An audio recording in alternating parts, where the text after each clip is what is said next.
बातमी आता डोंबिवलीतून फेरीवाल्यांना मारहाण करून गाड्यांची तोडफोड केल्याची घटना डोंबिवलीच्या लोढा परिसरात घडलेली आहे।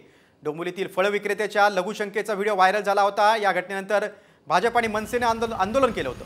आंदोलनानंतर फेरीवाल्यांच्या गाड्यांची तोडफोड करण्यात आली आहे। या घटनेनंतर लोढा परिसरात मोठ्या प्रमाणात पोलीस बंदोबस्त वाढवण्यात आलेला आहे।